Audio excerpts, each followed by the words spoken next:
we have a national champion. The first 12-team college playoff is complete. Ohio State defeats Notre Dame. Your boy was there. It was a great time. National championship was a lot of fun. Even more fun when your team wins. Yeah. But as always, I've got my friend William here with me. What's going on? Hey, this podcast is undefeated in national championship games when it's a 12-team playoff. They are. Actually, Ohio State has won the 4-team playoff in the first year, the 12-team playoff in the first year. So really, we just need to expand it every year, and Ohio State will never lose a playoff game ever And again. that means Clemson will win the third. But if we just expand it every 2 years, then Clemson will never have a chance. That's true. That's We'll go to 13 for no reason, then we'll go to 14 for no reason, then 15 and 16. We're going to go one at a time because if we go by more, we'll reach 130 way too quick. Right. Yeah. And you can't have that. You can't have that. Exactly. But college football season's complete. Very sad, but very happy because Ohio State won the national championship. And that's what you play for every year. And you were there, Jacob. You were there. I was. In person, in the flesh. I was. And I did not spend thousands of dollars like some of these other people did. I did not spend $5,000, $8,000. I actually got my tickets at face value. So they were only $500 a seat, which sounds like a lot. But when you compare it to how much other people were spending, that's a steal. Yeah. Online, the day after you told me you were going, I looked I live 2 hours from Atlanta, $1,400. It's like, nah. I saw the morning of, I just briefly looked it up because I was curious what tickets were going for, and they were at $3,000 a piece the morning of the national championship game. And then I looked a little bit later, and they were pushing $4,000, and I was like, "Wow!" Hey, you know what? The way this podcast is going, 3,000 is nothing. That's nothing for this podcast. Yeah.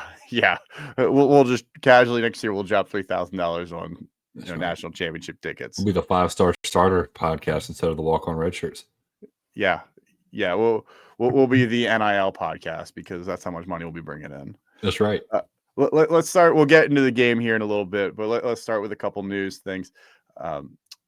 Notre Dame, 4 offensive linemen have entered the portal. I saw 2 definitely. The starting center and starting right guard, both Rocco Spindler and Kogan. Yeah, Coogan, the guy who'd give the hype speeches before the games. And what I was reading is those guys were backups. They came into the season as backups and then ended up starting and establishing themselves.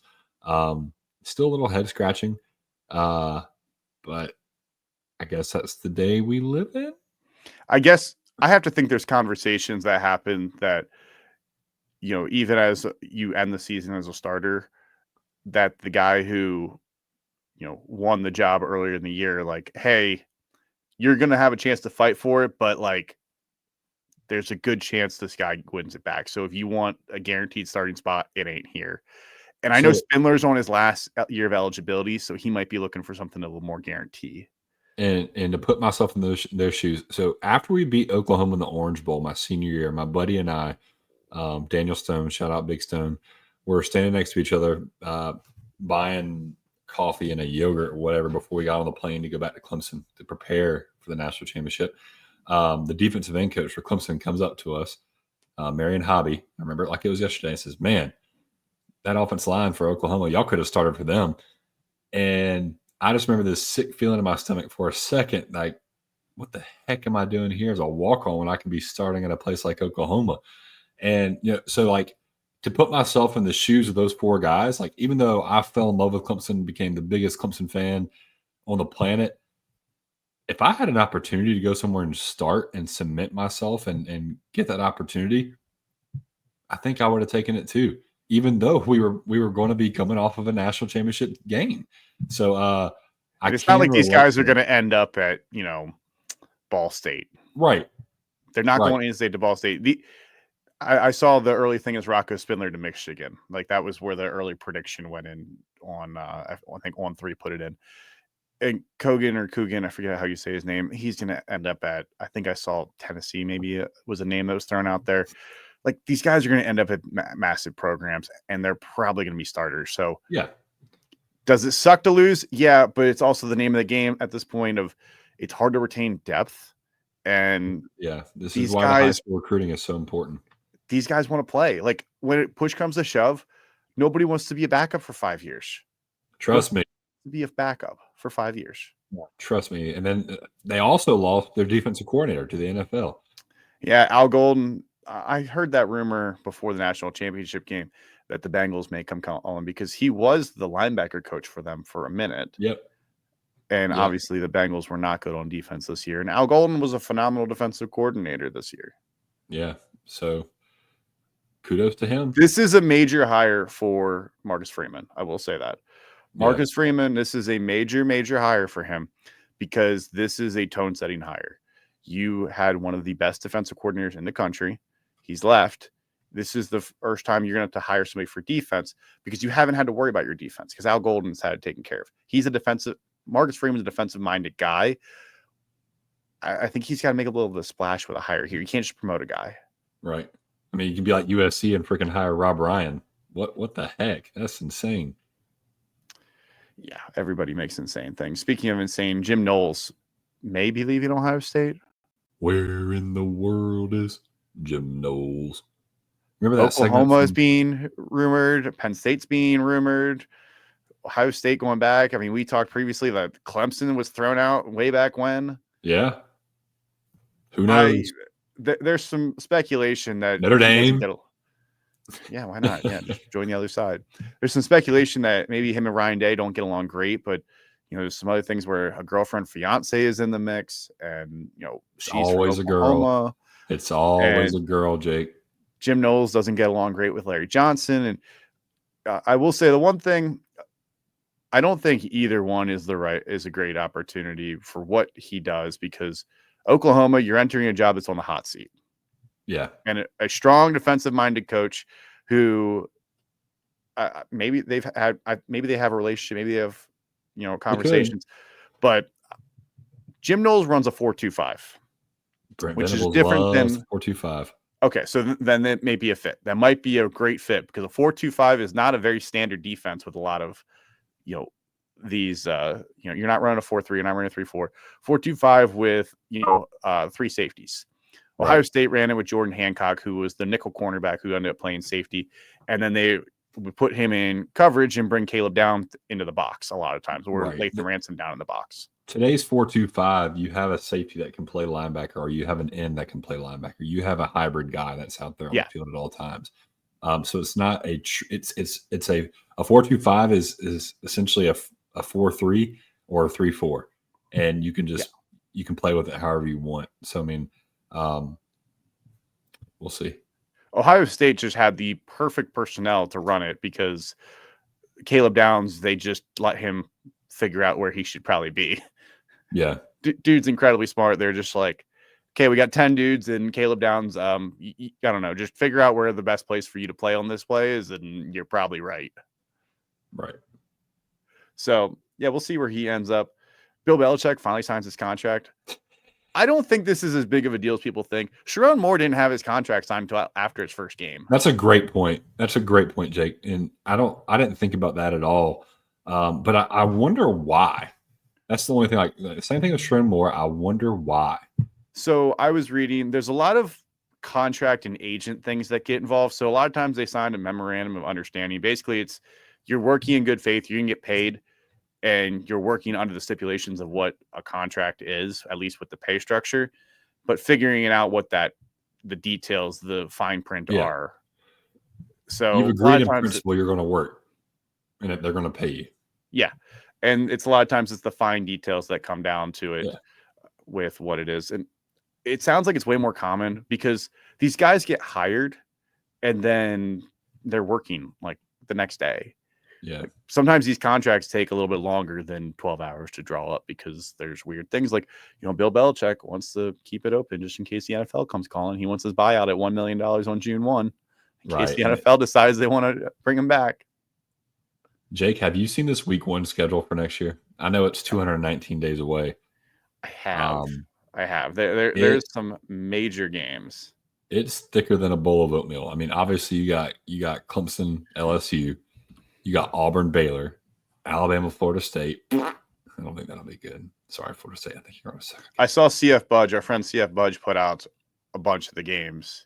He did. Georgia, Marshall. Who could forget? Syracuse, Tennessee. Who's going to play quarterback at Syracuse? Georgia Tech, Colorado is an interesting one. Yeah. Penn State, Nevada. Penn State, Nevada. That's such a terrible game. Texas, Ohio State. Yeah, rematch of the Cotton Bowl in week 1. Yeah, that's pretty cool. Just lock that in California, for Oregon Big Noon State. now. Just lock it in for Big Noon.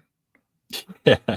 I saw the Notre Dame game was 7:30 on ABC, so I'm just like, yep, just lock in Big Noon for Texas, Ohio State.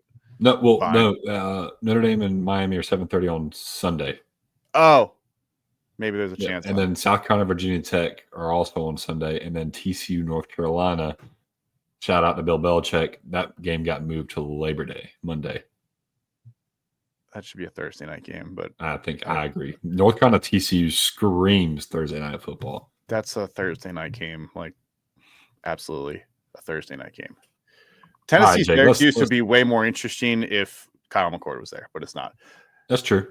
Let's talk about this game that you were in attendance for. I got to hear one thing. What did Jeremiah Smith look like in a dome? You've seen him in an open field all year. Well, think about it. We were in Atlanta. He was basically Julio Jones.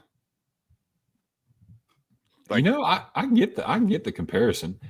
He's very Julio Jones-esque. He's got that build. He's got the strength. He's got the speed. He's got the catch radius. He's got the route running ability. I mean, every time you see someone talk about him, they say he would be a top 3 pick this year. Absolutely. And he's 19. But he's 19. I want to say one thing because I want to give you your stage. I want you to talk all about this game. I want to say one thing. The biggest difference in this game is not Jeremiah Smith. It's not Emeka Ibuka. It's not Will Howard. It's not Trevion Henderson, Quinshon Judkins. None of those people. You know what the biggest difference in this game was, Jake? What? The rush defense for Ohio State, holding Notre Dame to 53 yards total rushing on the game. 53 yards, where Ohio State ran for 214. Notre Dame's bread and butter, we talked about it, was getting physical, getting dirty in the trenches. That's what Coogan was talking about before the game. They ain't played a line like us all year. Nope, I guess they haven't because they moved you around like you were freaking rag dolls. 53 yards total rushing when that's your bread and butter and all you can do, that ain't going to cut it.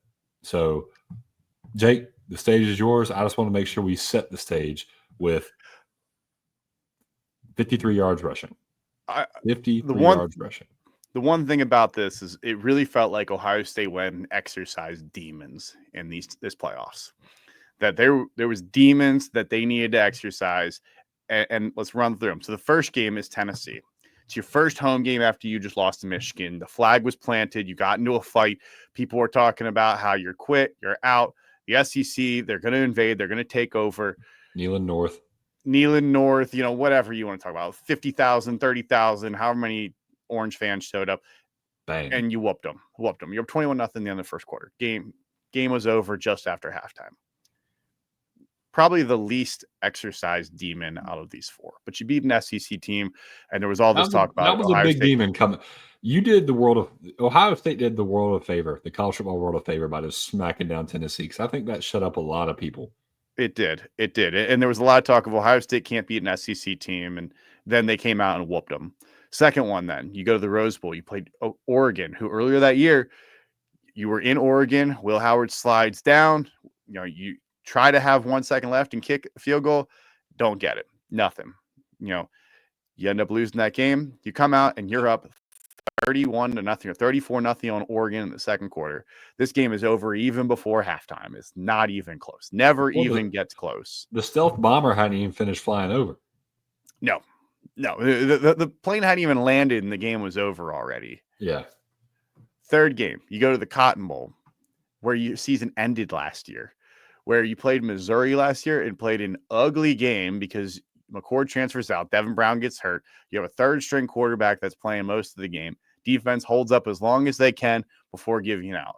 This time, the defense held up long enough, and Jack Sawyer won the game for him.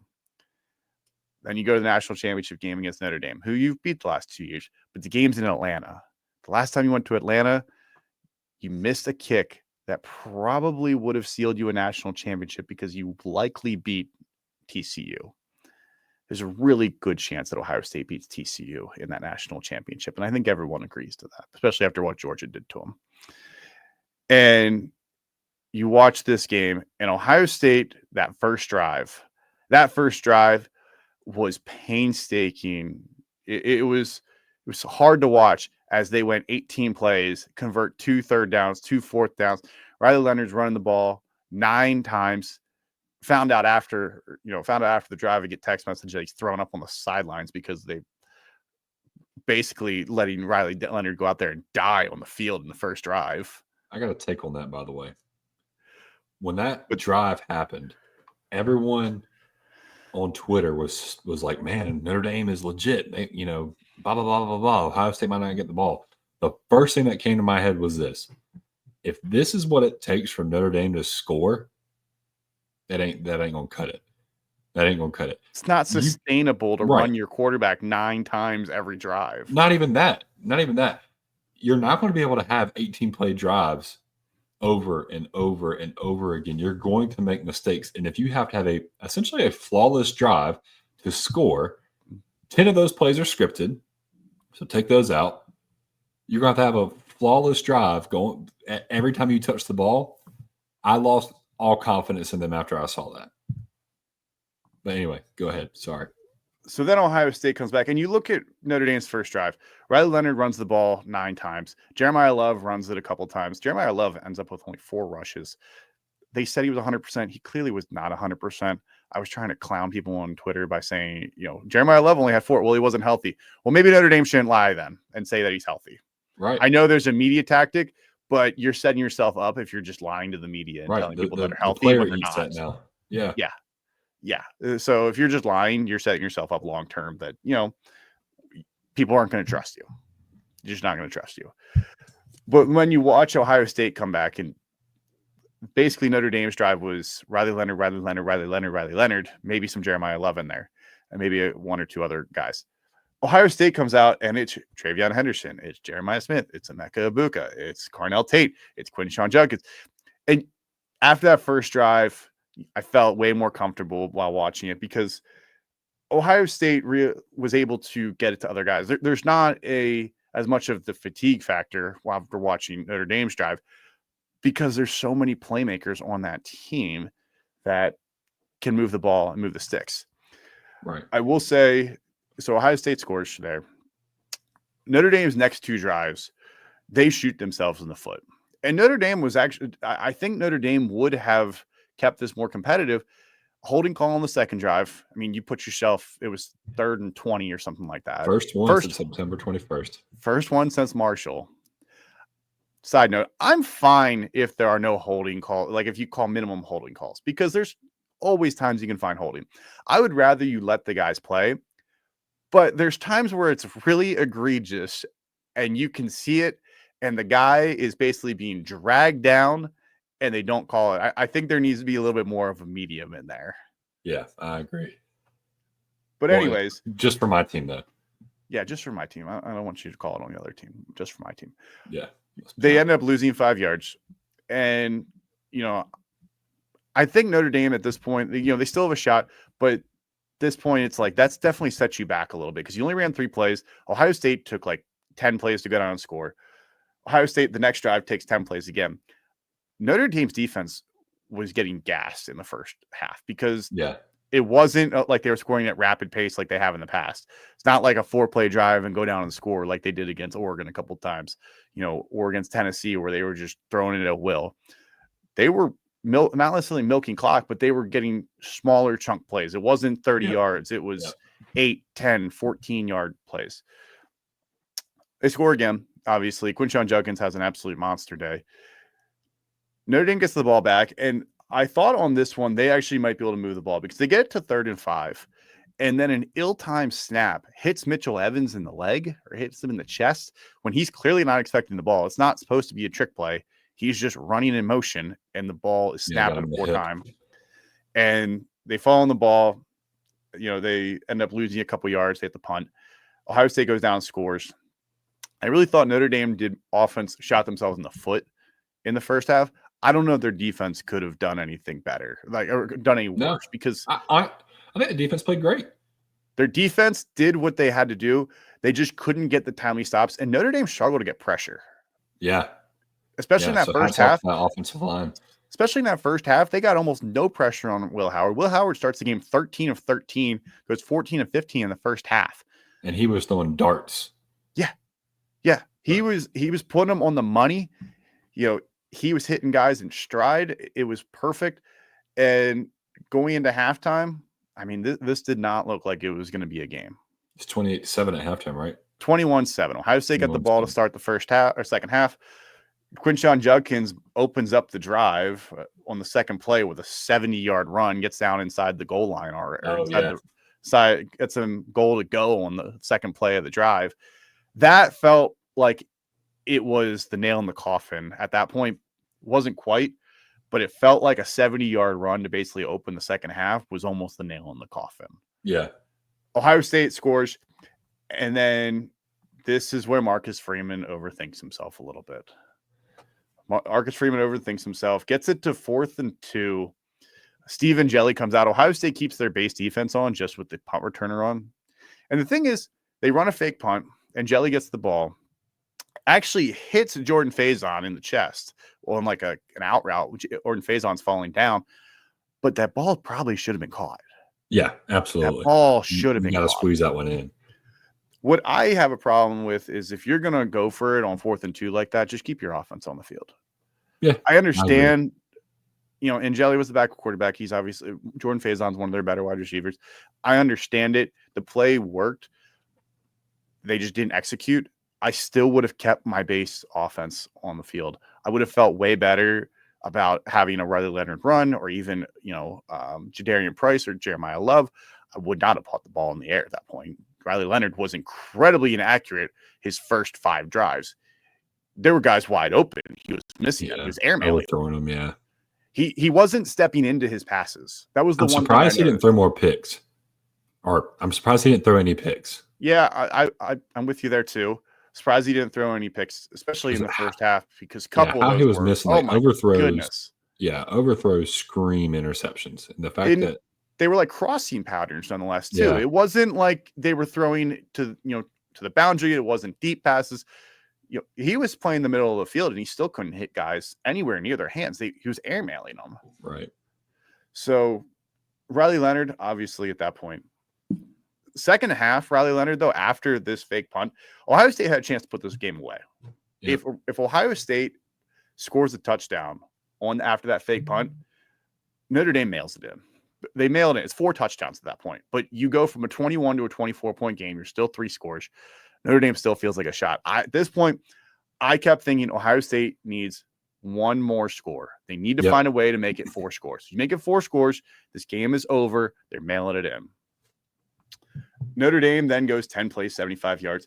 And this is where Riley Leonard really starts to click a little bit. Really starts to click where the first 5 drives or so couldn't hit anybody.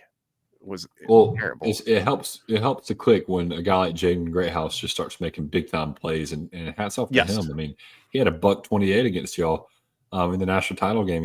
So I mean, what a day to have his best game statistically, and that spin move he put on Caleb Downs was beautiful.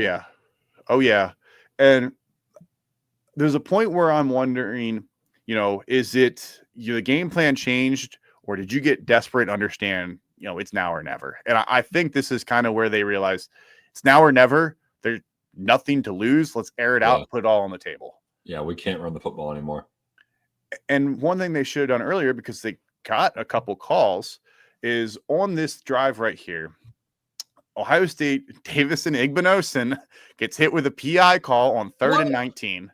I saw 3rd and 19. He's the most penalized player in the country. Yeah, he has 15 penalties this year or something like that. We've been talking about that all year. I didn't realize there were statistics to back it up. I didn't realize it until I went and watched it, but I was like, yeah, that makes sense. It's usually about 1 a game. Yeah, we know ball. I was like, it's about 1 a game that he gets a PI or a hold, but usually about 1 a game. And if he does not get called for pass interference on 3rd and 19, again, this game's over. Ohio State had plenty of opportunities to put this game away. You play decent coverage and you hold on 3rd and 19, you win the game because they're not going to go for it on 4th and 19. They're not stupid enough to go for it on 4th and 19 from their own 37-yard line. I don't care if they're down 3 scores. They're not going to go for it because then they've actually given up. You said they're not stupid enough to go for it on 4th and 19, but they were stupid enough to kick a field goal down 16 on a 4th and 7 to make a 2-score game a 2-score game. Nonetheless, Ohio State gets the ball, and Chris Fowler makes the comment that Ohio State never fumbles. Boom. And the very next play, Emeka Ibuka is trying to do just a little too much, just a little too much, and Drake Bowen knocks the ball out. And credit to Notre Dame. They knock the ball out. They drive down the field. And I want to hear your thoughts on, so obviously they get stopped on, at 4th and goal. They're at the 9-yard line. 3rd and goal, they try to get the ball to Jaden Greathouse to about the 5-yard line. And I think they set this up to play before. I think they were trying to get 5 yards or so to make it manageable, because 4th and 9, really you're hoping that either some dude it's blown coverage, someone's open, or you're throwing it at Igbinosin and hoping he gets a PI. Yeah, honestly, like, you're in the national championship game. It's 4th and 9. You're in the goal. You're in the red zone that you struggled to get into the whole game. I know you got lucky, or not got lucky, but you started to get something going. You had momentum going. Kicking the field goal took away all your momentum. Not only did it take away all your momentum by making that choice, the freaking dude goes out there and misses it. Misses a 23-yard field goal. I mean, so this is just the worst of the worst. I don't care what the down and distance is.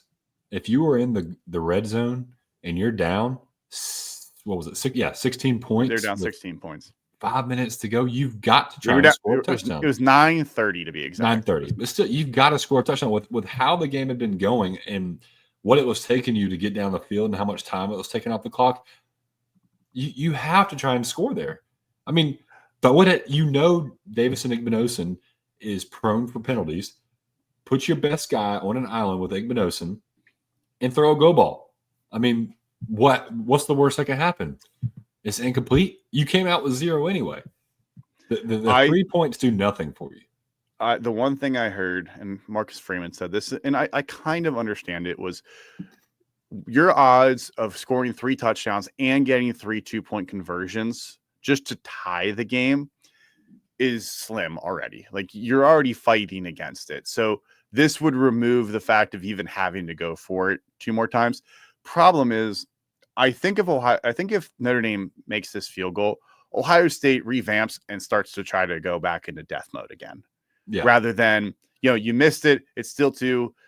They go back and they try to run the ball and they end up punting. I think you're assuming you're getting the ball back 2 more times with 9 minutes left, and there's no guarantee with 9 minutes left you're getting the ball twice. Right. Especially with the players on Ohio State sideline. Now, Ohio State comes out on that next drive and plays incredibly, incredibly conservative. They did not put the ball in the air much in the second half. The next drive, they threw 1 pass, and Will Howard had Jeremiah Smith open.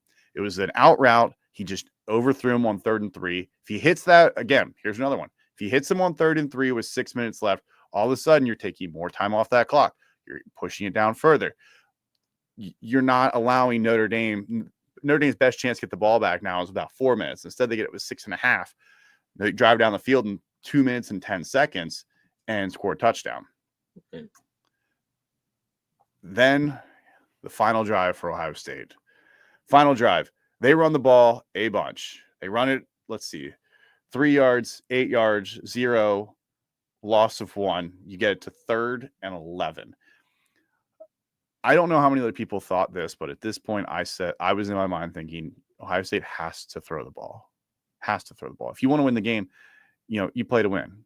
You play to win, and if you're playing not to lose, you're running the ball there. You're making them use your timeout, and then you're giving them a chance to go back down, and you're putting this in a 2-point conversion, basically. Because the way Ohio State's defense was playing at that point, Notre Dame was scoring. Yep. And by God, did Christian Gray get absolutely toasted. Burnt toast doesn't even describe him, because he was trying to play inside, and Jeremiah Smith had about 6 yards of separation between him and Christian Gray when that ball went in the air.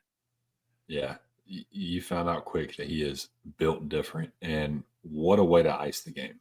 What a beautiful way to ice the game.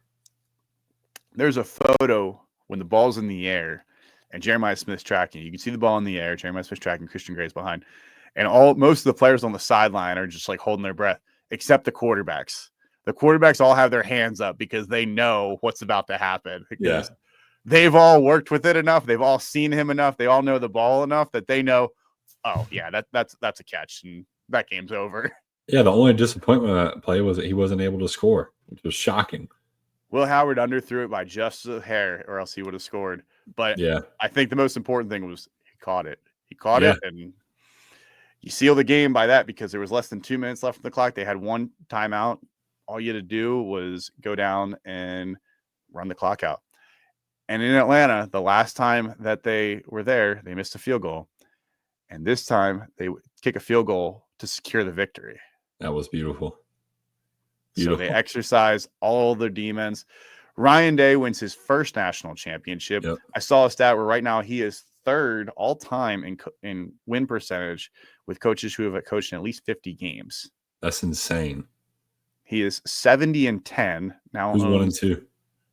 I thought one was like Newt Rockney or something like that. I forget who the other one was. They're old guys basically. He's got one demon left though, Jake. He's already beat Michigan once. I know, but it's a demon now. It wasn't a demon then. It is. I think next year, though, there's a little bit less pressure on this Michigan game. Don't say that. Don't say that. No. It's because, how long does a national championship buy you? 3 years? At least. Ed In Columbus, unless you have some sort of meltdown, like unless you go full Gene Chizik and just blow up the program, I think you conservatively get 3 years. Yeah. He could miss the next three playoffs and he would be fine. He's going to be there for a long time. He's a great coach. I never understood the discourse, and the people who were hating on him on Twitter, it's hilarious. Now people are pulling out all the receipts. All these people who are praising Ryan Day's name. And it's like, dude, you wanted him fired multiple times last year. And I was basically on the train. I was ready to fire him, but I was like, you can't fire him before the playoffs because he puts you in a weird spot and this team still has something to play for. Yeah, but you've been transparent. You can't heel turn. Yeah.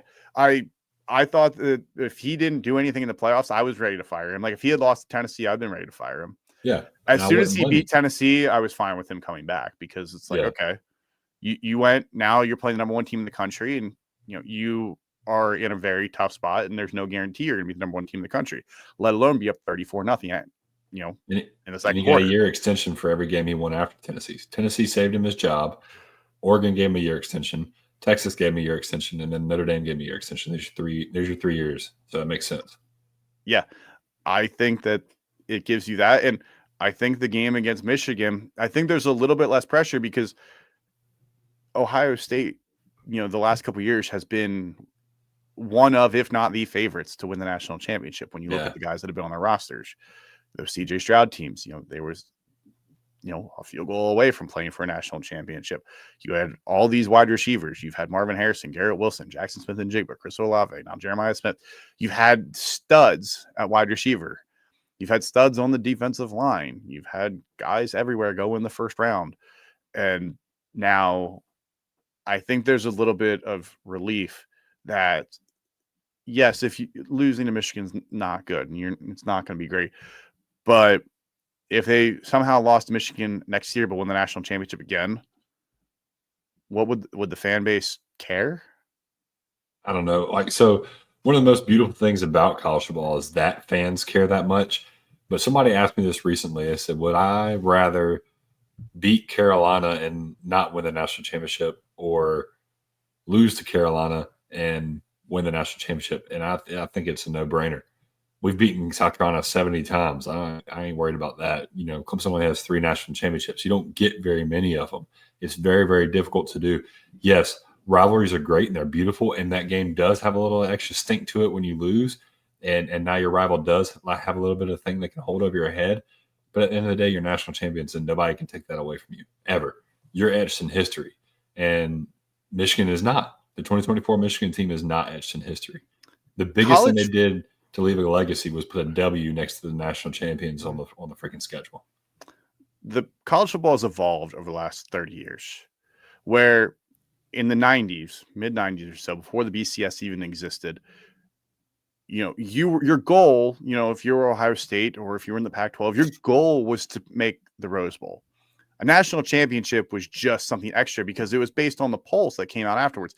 A lot of times you didn't know until afterwards if you were the national champion. Which was, anyway.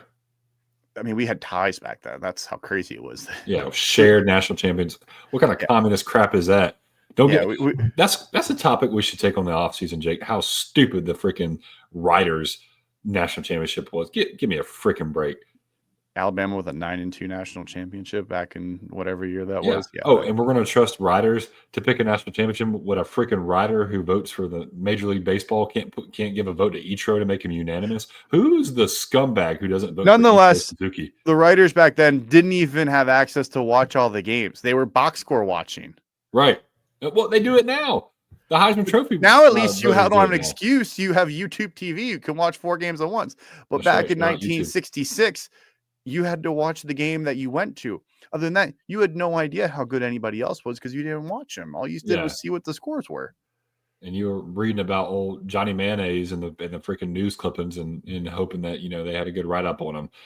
And hoping that they weren't super biased. And that way that, because if they won and it wasn't actually a blowout, they could write however they wanted to. But I digress, and I'm going to take a step back before I get too mad about all of that. But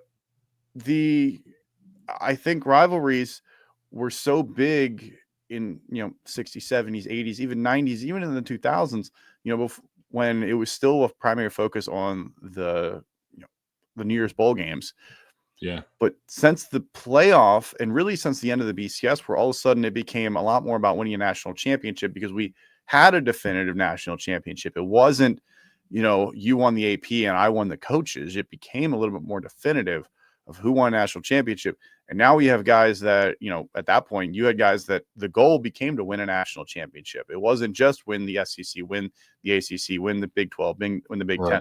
It became about, you're going to do that, but then we want you to win a national championship as well.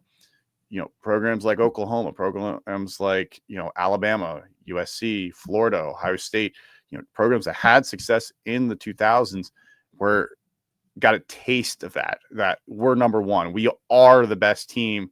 It's not we're the best team in our conference. No, we are number one. It's not a controversy anymore. It's not in the 90s when is it Nebraska or Michigan that is the best team that year. I guess we don't know because they're not going to play each other.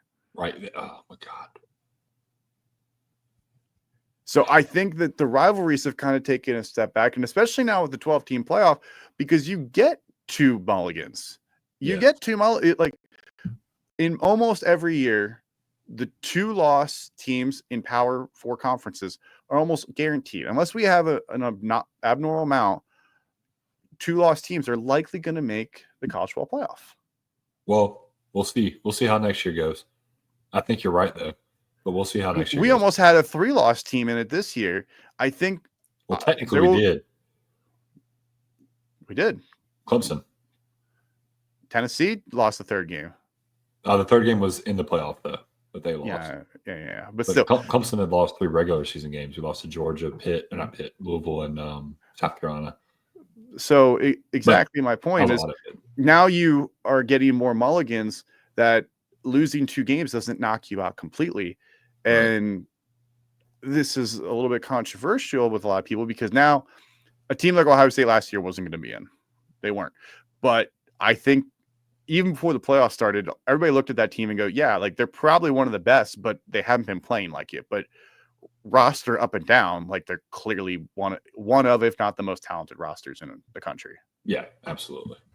And I think there's a little bit of controversy because, next year we're going to have a team, maybe not the exact same. We're going to have a team that's way more talented than what their record shows that makes the playoffs. The question is, do they get hot?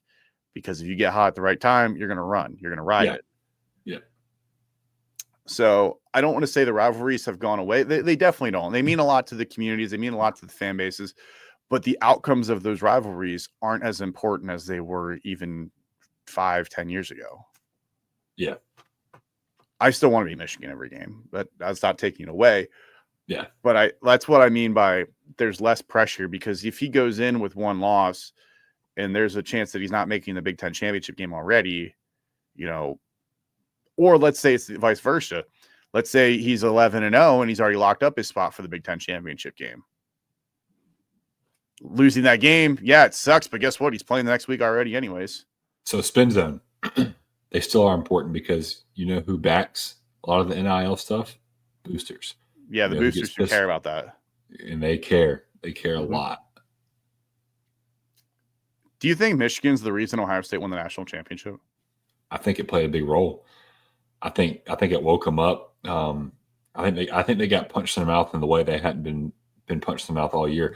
I mean, they lose to Oregon on them in a slugfest. It goes back and forth. I mean, Dan Lanning does some stupid rule loophole, and Will Howard slides. He changed that rule in about 12 hours. Yeah, and then Will Howard slides a second late. So they hadn't really been punched in the mouth. Maybe you can talk about Nebraska, but they were able to respond from that. The way that Michigan beat them pissed them off so much that they're like, there's no way that didn't play a role. I think maybe they still win it, but they don't win it as handedly as they did. I mean, they beat all the teams in an average point margin of 18 points. That's absurd. You're playing the best of the best, and you're beating them by 3 scores. Yeah, you played 4 top 10 teams, and you beat them by 3 scores. Yeah, your closest game was 14. Oh no, excuse me, it was 11 to Notre Dame. Now, really, the closest game was really Texas was the closest game, but yes. But if you box score watch like the 1960s Johnny Mayonnaise that we talked about, I'd go back even further. That I'd say Michigan winning the national championship is the reason Ohio State won the national championship. Yeah, you can't let them have both, because Quinshon Judkins announces that he's coming to Ohio State about 30 seconds after that clock hits 0. Yeah. And Judkins, obviously, a very important part. Ohio State, the $20 million roster comes up, because they bring in Judkins, they bring in Seth McLaughlin, they bring in Will Howard, they bring in Caleb Downs. But that's really all they brought in for this year. They brought in 4 guys, but they were all obviously very impactful players. But basically every other starter, the other 18 guys were homegrown. And the majority of that $20 million went to convince people not to go in the NFL draft, would be my opinion. Oh, yeah. And this is why cultures like we talk about, with Clemson, Ohio State's, it's not about the guys you bring in the portal. It's not the Ole Miss and Florida States that are bringing in, 20, 30 guys. It's bringing in the right guys for the right spots to help fill the right positions. Right. And keeping and developing your best players. Right. JT Tuimoloau could have went to the NFL draft last year. Jack Sawyer could have went to the draft last year. A lot of these guys could have went in the draft last year. Tyleik Williams could have went in the draft last year. Emeka Ibuka could have been a first-round pick last year, at least second-round pick. All these guys could have went to the draft last year, and they opted to come back. They turned down generational wealth. But when you have NIL that can give guys hundreds of thousands of dollars, it makes the decision a lot easier to come back. Yep.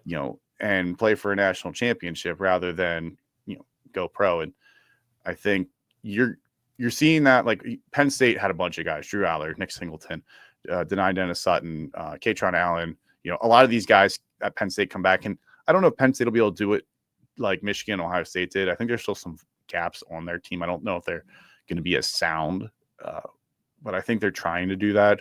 I think Penn State should be really good next year. But, for instance, Clemson we talked about, they didn't really lose many guys in the portal, and they're bringing back a ton of guys, and they added a couple pieces in the portal, which could be big helps. And we'll see what the portal guys do. But Cade Klubnik obviously was developing a ton throughout the year. Wait till we talk about my early favorites. I know I'm biased, but just wait till we talk about it.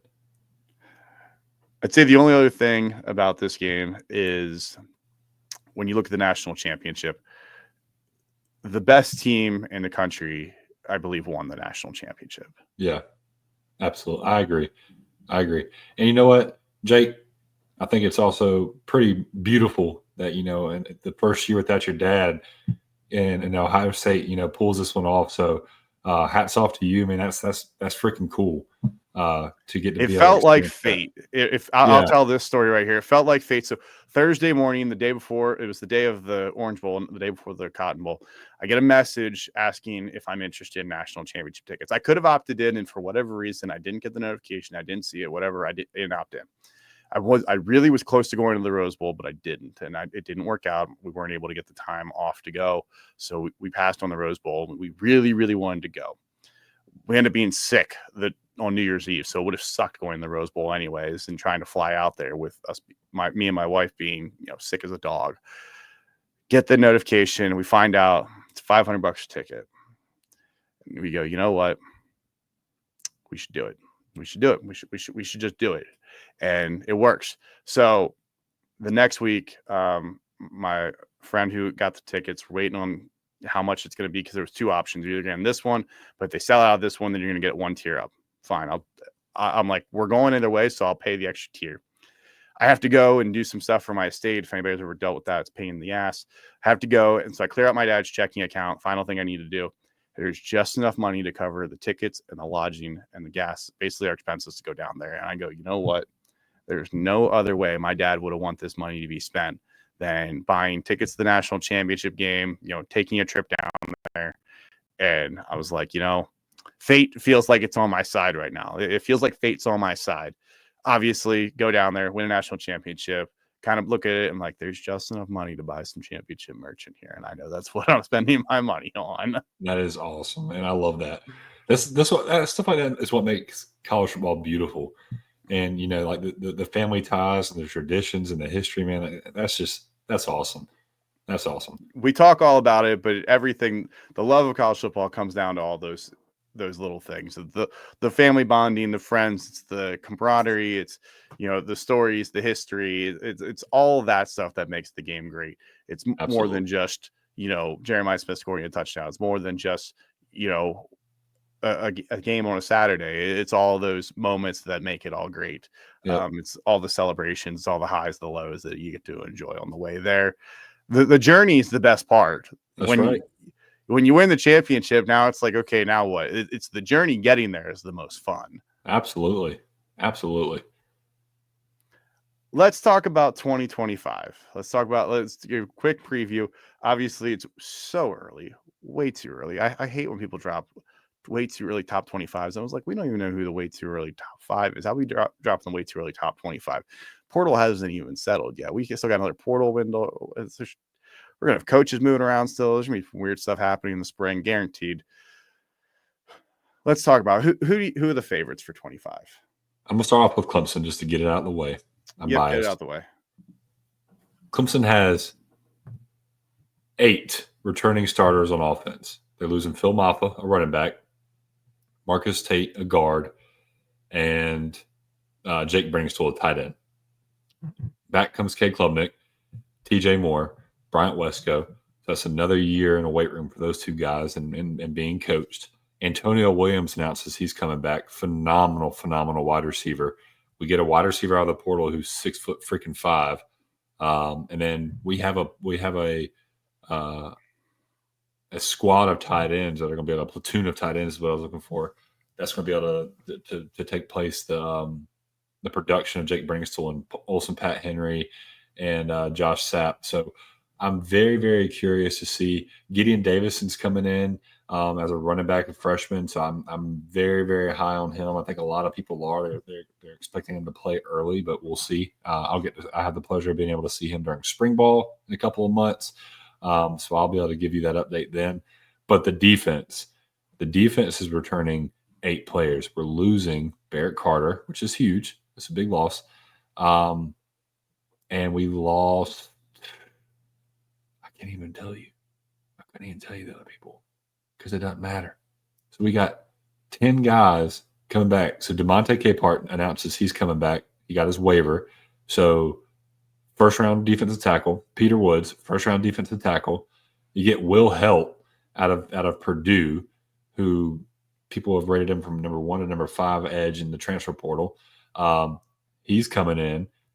You got Jeremiah Alexander out of Alabama who can play that hybrid defensive line linebacker role. We'll see what he can do. But then you have depth. We've got Cade Denhoff coming back, who was a starter. Played a little bit here and there, and wasn't always a starter year round, but he started a few games. Now he's a rotational guy. You got Darian Mayo, who's coming back, who's a freshman that everybody was high on. Wade Woodaz, Sammy Brown. I mean, the list goes on and on and on. Avion Terrell, Ashton Hampton. I mean, Jaden Lucas. This defense is going to be scary. Then insert Tom Allen. You got a defense coordinator coming in who's going to, I think, turn this defense back into what it used to be. So Clemson is my number one pick as of right now. Obviously, I'm biased, but I'm trying to put statistics and emotion aside, or I'm trying to put emotions aside and use statistics and logic and show you that, man, this team wasn't that far away from being a pretty damn good team this year. So adding all of them coming back, maybe a little bit more consistency, who knows? Obviously, Ohio State, you've got people already talking about Julian Sand as he's the next great quarterback. We'll see. But anytime you got Jeremiah Smith coming back, potentially Carnell Tate, we'll see what happens with him coming back. The defense is going to be the defense. I'm not worried about Ohio State's defense. I don't think anybody is. Texas with Arch Manning. I just think Sark's got a good thing going over there. I think they're going to be in the mix for the next few years. And then Penn State. Penn State's returning a lot. We talked about it a little bit. Abdul Carter's gone, and which all their wide receivers left, which is not a negative. So if they can get a wide receiver out of the portal or one of their freshmen step up and play well, I think Penn State can make some noise next year. Yeah, Penn State got two guys. They got one from Troy, who was like 1,000-yard receiver, but I don't fully trust 1,000-yard receivers from Group of 5 to Power 4, or just because the transition isn't always as easy. But he seems like he's a pretty good guy. And they got Kyron Hudson out of USC, who is like the wide receiver 3. He was like wide receiver 3 at USC this past year. It'll be interesting to see what he does, because now he's going to get a lot more focused, because obviously USC had Zachariah Branch. They had Deuce Robinson last year. We'll see how he does. I'm still scared of Penn State wide receivers because I don't trust them. I just don't trust Penn State wide receivers. Ohio State, obviously, I mean, you've got Jeremiah Smith and you've got Caleb Downs, arguably two of the best players on each side of the ball. If you said next year Jeremiah Smith was the best offensive player, Caleb Downs was the best defensive player in the country, I don't think many people would, disagree too much. They're both guaranteed to probably be at least top 5 on that side of the ball. Oregon's another one that interests me, because you got Dante Moore coming in to start. Dante Moore was starting at UCLA, and I think a year behind Dylan Gabriel is going to be an interesting thing for him. Yeah. They do lose a decent bit. Tej Johnson, Jordan James are gone. Derek Harmon on defense. The secondary, you got to get cleaned up. That secondary was a liability. Again, obviously, against Ohio State, even Penn State was picking them apart. So that defense has to get cleaned up. The defensive line was fine. The linebackers were okay, but the secondary has to get cleaned up for sure. Notre Dame is an interesting one, because if they get CJ Carr going, I think they could be solid. That offensive line, you got Jeremiah Love coming back. Jaden Greathouse showed out. The defense is going to be interesting, because they do lose a couple. Angeli. Don't sleep on Angeli. I liked what I saw out of him in that Georgia game. You're right. Angeli or CJ Carr, but either one of them. Yeah, but either one of them, I think, because you evolved that into a little bit more of a passing attack. Mitchell Evans, I'm not sure if he's going to come back. I think he's draft eligible of my expectations. He ought to come back. I think he might go pro. He's pretty good. You want to go with your sleepers? You want me to go with mine first? Go ahead. Lead off with your sleepers. So I'm going to start with, I hate to call him a sleeper, but I mean, Alabama is not going to be rated highly starting next year. That's fair. Like, the early predictions I have seen him is somewhere between like 12 and like 18. Like, Alabama does lose a decent bit. Jalen Milroe is obviously breaking a new quarterback. They've got Ryan Williams, but I think they've got some pretty good freshmen over there. Xavier Brown, I believe, is one of their cornerbacks. He made the game-winning interception against Georgia. Obviously, Ryan Williams. They're going to play way more of a passing style offense next year. I think it's going to be way more conducive to Kalen DeBoer style. You saw what he did at Washington when they aired out, even before that at Fresno State with Jake Haener. I don't think that his offense was comfortable with a true running quarterback, which Jalen Milroe was way more of a dual threat than a passing quarterback. So I think when you get a passing quarterback in there, offense will look a little bit different. I think Alabama could be one to watch next year. SMU, I mean, Kevin Jennings just has to make strides forward. He was terrible in that Yeah. Penn State game. He's too up and down. When he's up, I mean, he's really good. But when he's down, we saw what he was against Penn State. He was terrible. He We saw cost. the antithesis of his career in the Clemson game, where he literally looked terrible in the first half and then came alive in the second half. And I mean, you can't do that when you're playing big time talent. I'll also throw Michigan in here. I think Michigan's a sleeper next year because I know what you're doing. no, it's not even that. Like Michigan was a good team this year, except the quarterback play. Yeah, voodoo. The quarterback play was atrocious. The quarterback play was bottom 10 in the country, in my opinion. It could be even worse than that. You might be able to narrow it down even worse. But the quarterback play was terrible. But overall, the rushing attack, they're bringing in Justice Haynes. They've got Jordan Marshall, who ran well against Alabama. The defense was pretty strong. They're bringing a lot of guys back on that defense. The offensive line, once again, was pretty good. Wide receivers, I mean, we don't even know if they were good or not because Davis Warren couldn't complete passes. But I think they're going to look similar to what they were, the last, 2-3 years where they're bringing in Mikey Keene from Fresno State. You've got Bryce Underwood. My expectation is that even if Keene starts, that Underwood's going to get some run in there. Underwood is going to get some run. Yeah. They're going to have similar packages as when J.J. McCarthy was a freshman. They were giving him, certain plays. They were giving him, time throughout the game. I think they're going to do the same thing with Bryce Underwood, and it wouldn't shock me if Underwood takes over before the end of the year. Jake, if you were a Michigan fan and I told you, hey, 2024, you're going to lose to Indiana, but you're going to beat Ohio State and Alabama. So you're coming into the season. What are your thoughts? Would you be like, oh, that's a national championship. I just want another national championship. They're probably going to be like, how did we lose to Indiana, but we're definitely in the playoff? Yeah. And it's reversed. Indiana made the playoff, not Michigan. I want to say another sleeper is South Carolina. I can't do that. Lenore Sellers, looked well. Illinois is one to watch out for. I'm going to put that. Illinois is one to watch for next year. I don't think Illinois makes the playoffs, but don't be shocked if they're pushing for it. I mean, they went 9-3. If you want to talk about 3-loss teams, Illinois had just as much of a case as some of these other 3-loss teams because of who they lost to. Right, absolutely. I mean, is Altmaier coming back? He is. I mean, two of Illinois' losses were Oregon and Penn State. Yeah, that dude's a stud. So when you talk about good losses, they don't get much better than that. Yeah. They played Penn State pretty hard. Oregon, they end up kind of getting blown out, but they were two really, really good teams. So I'll throw Illinois out there. I think South Carolina's one to watch for, though. Lenore Sellers, Dylan Sampson. You've got some guys, or not Dylan Sampson, Dylan Stewart. Dylan Sampson was the running back. Dylan Stewart.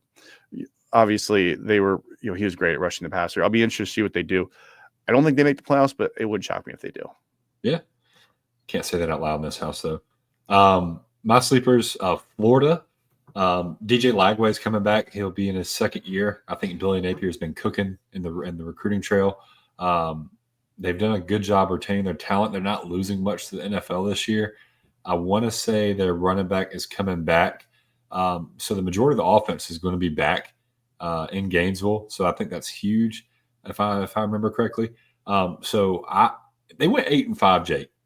Florida went 8-5 on a gauntlet of a schedule. So I think, if the schedule gods are a little bit easier to them, maybe they have a good season and potentially could be in the argument. They could be the Ole Miss trying to try to sneak their way into or the South Carolina trying to backdoor their way into the playoff.